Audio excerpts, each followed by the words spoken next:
کوفے کا ایک امیر آدمی تھا، پھر غریب ہو گیا. غریب، غربت بڑی پریشانی ہے، بڑی پریشانی، بڑی آزمائش.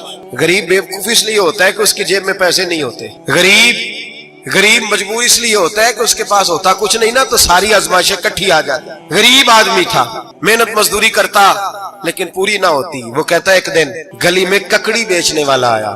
تو میری ایک بیٹی تھی چھوٹی سی، باقی بچے بڑے تھے. چھوٹی ضد کرنے لگی، کہنے لگی ککڑی کھانی ہے. ککڑی کہتے میں پریشان ہو گیا، دل ٹوٹ گیا. بیٹی نے سوال کیا ہے. فرماتے میں نے سوچا کس کے پاس جاؤں، کسی اور کے پاس مجھے سمجھ نہ آیا، میں سیدھا امام اعظم کے پاس چلا گیا. یہ شخص ہے جو مجھے دے گا بھی اور میرا پردہ بھی رکھے گا. مجھے دے گا بھی اور میرا، بولیے، میرا یہ پردہ بھی رکھے گا. یہ رسوا نہیں کرے گا، یہ فوٹو نہیں کھچائے گا. یہ فوٹو کھچا کے پہلے دن فیس بک پہ نہیں لگائے گا کہ میں غریبوں میں تھیلے بانٹ رہا ہوں. یہ اسی وقت اخبار والوں کو نہیں بلائے گا ایک تھیلا اور 6 اخباروں میں تصویریں. یہ اس طرح نہیں خیرات دے گا. حضرت امام اعظم کے پاس گیا تو فرماتے رش بہت زیادہ تھا، میں امام صاحب سے بات ہی نہ کر سکا. واپس آ گیا، امام صاحب نے بندہ بھیجا، فرمایا پتہ کر یہ بندہ کسی ضرورت کے لیے آیا تھا، رش کی وجہ سے بات نہیں کر پایا. کہتے واپس میرے پیچھے بندہ بھیجا، وہ میرے گھر تک آیا. گھر آ کے اس کو حالات کا پتہ چل گیا، واپس گیا. کہتے ہیں 3 تھیلیاں شرفیوں کی بھر کے امام اعظم لائے اور خود آئے اور رات کے اندھیرے میں آئے اور مجھے تھیلیاں دے کے نا تو میرے آگے ہاتھ باندھ دیے. میں نے کہا حضور ہاتھ کیوں باندھتے ہیں؟ آپ فرمانے لگے یار دکھ اس بات کا ہے کہ تو میرا پڑوسی تھا اور تیری غربت کا مجھے پتہ ہی نہیں چلا.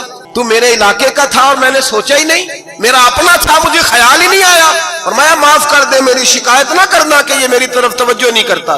علم بھی تھا، عمل کا نور بھی تھا، تقوی کا حسن بھی تھا، غریب کی مدد کا جذبہ بھی تھا.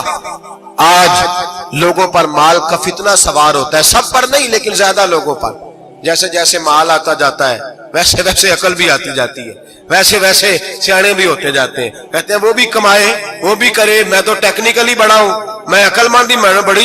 نہ بہن کی فکر رہتی ہے، نہ بھانجوں کی فکر رہتی ہے، نہ رشتہ دار کی فکر رہتی ہے، نہ دائیں بائیں کچھ دیکھتے ہیں. لوگ جیسے جیسے پاورفل ہوتے جاتے ہٹتے جاتے کٹتے جاتے، امیروں سے گرانے لگتے جاتے، آگے کی طرف دیکھتے جاتے.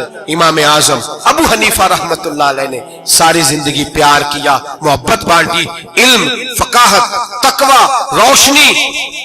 آج لوگوں کو علم ہوتا ہے پر علم کا نور نہیں ہوتا.